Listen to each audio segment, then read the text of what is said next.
आर्थिक नीति का भारतीय अर्थव्यवस्था पे प्रभाव में मैंने आप लोग को ये बताया दोस्तों कि भारत में ब्रिटिश का जो पॉलिसी रहा है वो बेसिकली 3 आधार पे, रजनी पामदत्त की पुस्तक इंडिया टुडे, उसके आधार पर भारत में 3 चरण बताए गए हैं। भारत में ब्रिटिश के इकोनॉमिक प्लान 3 तरीके से डिफाइन किया गया। भारतीय जो इतिहासकार है वो उनका अपना नजरिया है और मुझे लगता है ये काफी रेलेवेंट नजरिया है कि पहला जो चरण है उसमें वित्तीय पूंजीवाद यानी बिजनेस करना उसका मूल मकसद रहा है 1757 से लेकर 1813 तक।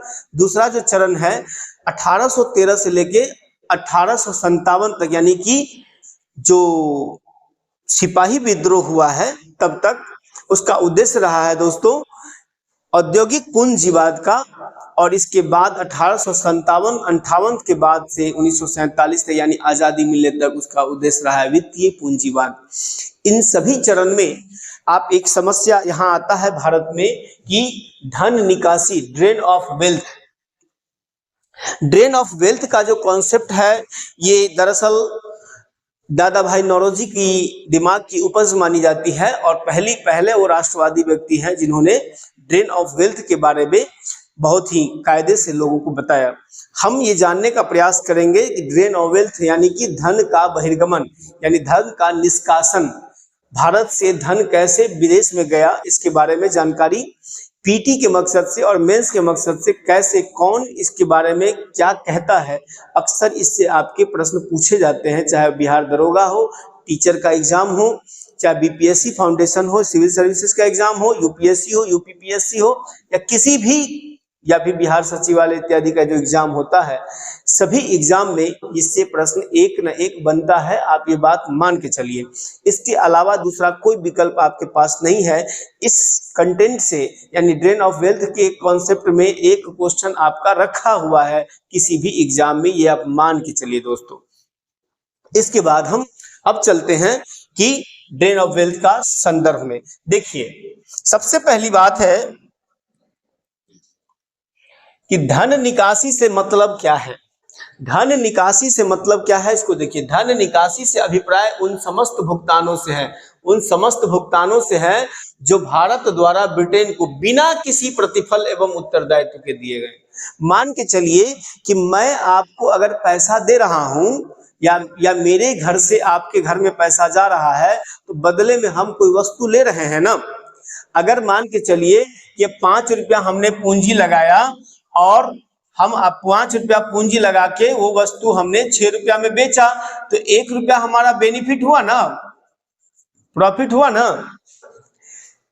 तो अंग्रेज जो रुपया ले गए उसके बदले में हमें तो कुछ मिला नहीं, उलट इसके ये हुआ कि हमारे देश में इकोनॉमी का, हमारे सोसाइटी का शोषण किया गया। हमारे जो लघु कुटीर उद्योग हैं उनका पूरा विनाश किया गया। पिछला वीडियो देखिएगा मेरा, आर्थिक नीति का परिणाम है ना। हमारे किसानों को कृषि कार्य में, मतलब आप अब देखिएगा आगे चल के, कृषि का क्या किया गया, वाणिज्यीकरण किया गया। कृषि का वाणिज्यीकरण मतलब नगदी फसल आधारित बनाया गया। नगदी फसल इसलिए प्रमोट किया गया अंग्रेजों के द्वारा क्योंकि उसका डिमांड उसको रॉ मटेरियल के रूप में यूरोप में था। यूरोप के अपने डिमांड यानी कि औद्योगिक क्रांति जो ब्रिटेन में हो रही थी उसके अनुकूल भारत में किसानों को प्रोत्साहित किया गया कि आप जो है ट्रेडिशनल फसल को छोड़कर व्यावसायिक फसल की तरफ जो है मूव कीजिए। उसका उद्देश्य था कि ब्रिटेन में हो रही औद्योगिक क्रांति में अपनी मदद को, औद्योगिक क्रांति में मदद करना।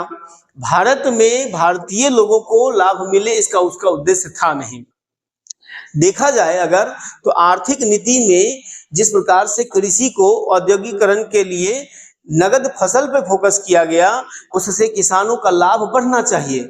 लेकिन दोस्तों आश्चर्य होगा आपको कि किसानों का लाभ बढ़ा नहीं बल्कि घट गया। मैंने कल ही बताया है ददनी प्रथा चालू किया गया था, यानी एडवांस में दिया जाने वाला रकम किसानों से एन प्रकार किसी भी प्रकार से मोनोपोली रेट से वस्तु खरीदा जाता था और परिणाम किसानों को लाभ नहीं बल्कि नुकसान होने लगा।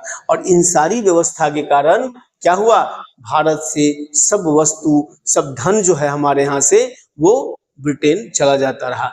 इसीलिए इसको कहा जाता है क्या, drain of wealth, drain of wealth कहा गया। दोस्तों मैंने फिर बताया आपको कि ड्रेन ऑफ वेल्थ का अभिप्राय क्या है, अभिप्राय है समस्त भुगतानों से है जो भारत द्वारा किसको, ब्रिटेन को, बिना किसी प्रतिफल एवं उत्तरदायित्व के, मतलब जो पैसा भारत से ब्रिटेन में गया उसका कोई आउटपुट नहीं मिला हमको, है ना, इसलिए इसको ड्रेन ऑफ वेल्थ कहा गया। ठीक है, अब इसके संदर्भ में बहुत सारे फैक्ट एंड फिगर आते हैं जो आपके एग्जाम पर्सपेक्टिव से काफी महत्वपूर्ण होता है। दादा भाई नौरोजी को प्रथम व्यक्ति, दादा भाई नौरोजी को प्रति व्यक्ति आय का अनुमान लगाने वाले, आय का अनुमान लगाने वाला पहला राष्ट्रवादी माना जाता है। ये आपके ऑब्जेक्टिव प्रश्न का उत्तर है, इसको आप बिल्कुल कायदे से नोट कर लीजिएगा कि दादा भाई नौरोजी को प्रति व्यक्ति आय का अनुमान लगाने वाला प्रथम राष्ट्रवादी माना जाता है। ठीक है, दूसरा, राष्ट्रीय आय का पहला वैज्ञानिक आकलन, यहां भी क्वेश्चन आपका एग्जाम में आता है कि पहला वैज्ञानिक आकलन किसने किया है, डॉक्टर VKRV राव। कौन है, डॉक्टर VKRV राव, याद रखिएगा, इसको नोट कर लीजिए, VKRV राव। ठीक है, देखिए पहली बार ड्रेन ऑफ वेल्थ थ्योरी प्रस्तुत किया किसने, दादा भाई नौरोजी ने। कब किया है दोस्तों, 2 मई 1867 को लंदन में, है ना, एक आयोजित हुआ था क्या, ईस्ट इंडिया एसोसिएशन की बैठक हुई। इस ईस्ट इंडिया एसोसिएशन की बैठक में, है ना, उन्होंने अपना एक रिसर्च पेपर पेश किया जिसका नाम था इंग्लैंड्स डेब्ट्स टू इंडिया। क्या नाम था, इंग्लैंड्स डेब्ट्स टू इंडिया, है ना, डेब्ट्स टू इंडिया। तो बात यहां से शुरू होती है कि भारत की जो धन है वो अंग्रेज ले रहे हैं, यानी कि अंग्रेज के ऊपर भारत का उधार है, भारत का ऋण है, भारत का लेनदारी है, भारत उस रुपए को लेगा। इस प्रकार का पेपर, रिसर्च पेपर जो नौरोजी है वो प्रस्तुत किया उन्होंने। कहाँ किया, ईस्ट इंडिया एसोसिएशन की बैठक में। कब, 2 मई 1867। ये सब ऑब्जेक्टिव प्रश्न बनाते हैं। देखो दोस्तों, दरअसल दादा भाई नौरोजी का यह मानना था, दादा भाई नौरोजी का यह मानना था कि ब्रिटेन के अंग्रेज अच्छे हैं लेकिन भारतीय अंग्रेज खराब है। ये बड़ी आश्चर्यचकित वाली बात होती है। इतिहासकार इस चीज को बड़ी कायदे से समझने का प्रयास करते हैं कि ब्रिटेन के अंग्रेज इसलिए अच्छे हैं अकॉर्डिंग टू नौरोजी कि ब्रिटेन के लोग के साथ वो अभद्रता नहीं कर रहे हैं, लेकिन भारतीय जो अंग्रेजी शासक हैं वो बुरे हैं क्योंकि वो भारतीय लोगों के साथ दुराचार की भावना रख रहे हैं।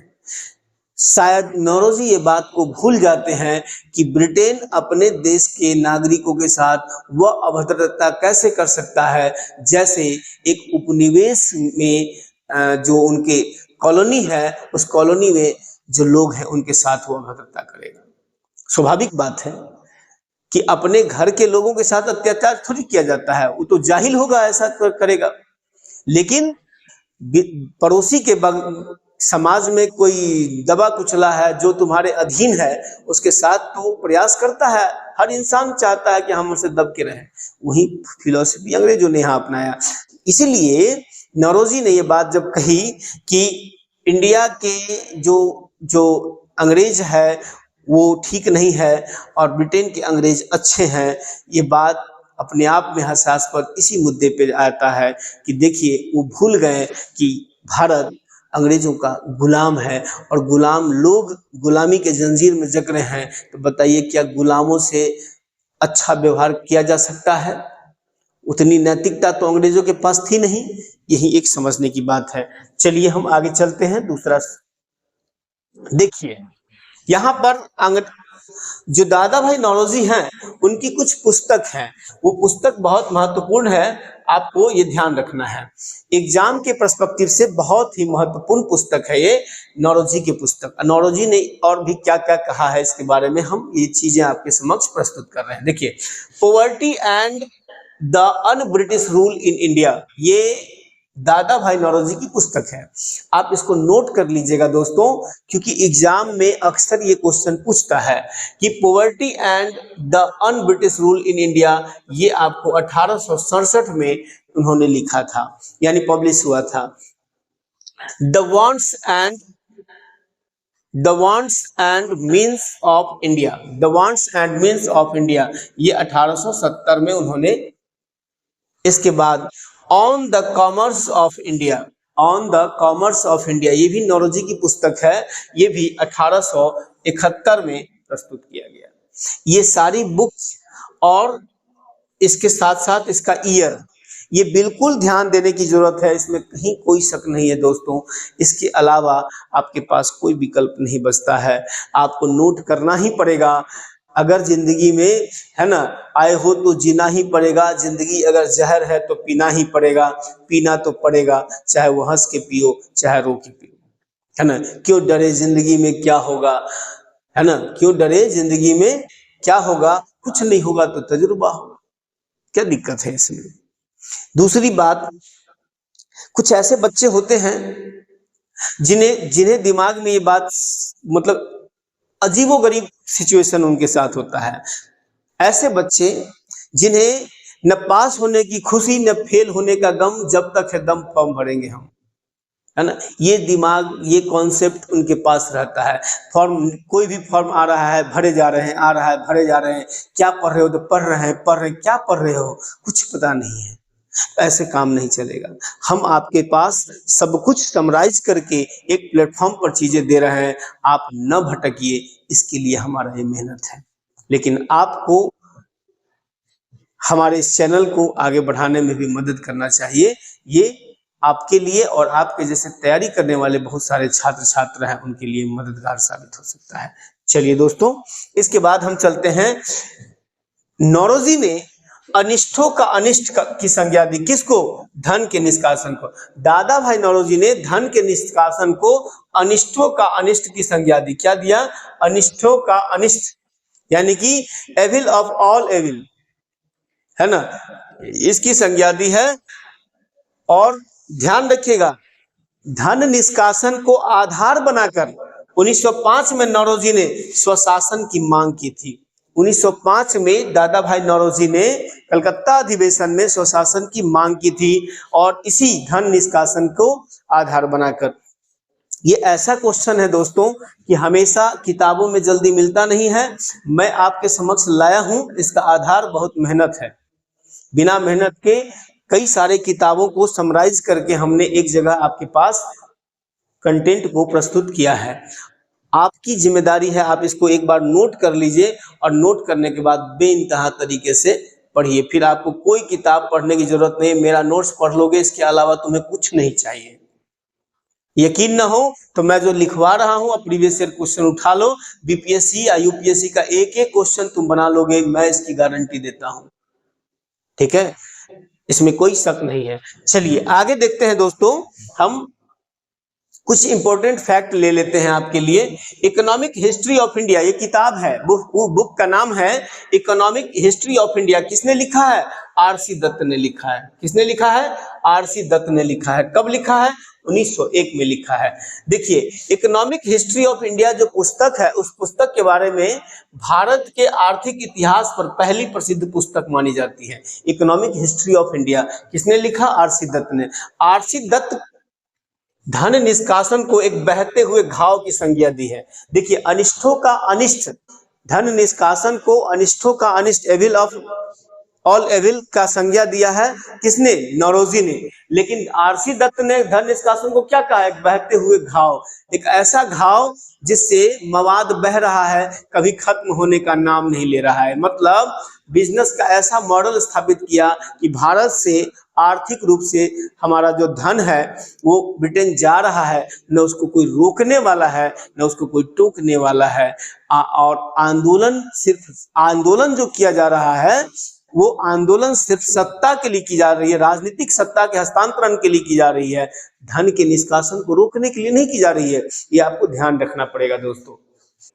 तो जब आपको क्वेश्चन पूछेगा कि किसने, है ना, धन निष्कासन को एक बहते हुए घाव की संज्ञा दी है, तो आपका उत्तर होना चाहिए आरसी दत्त।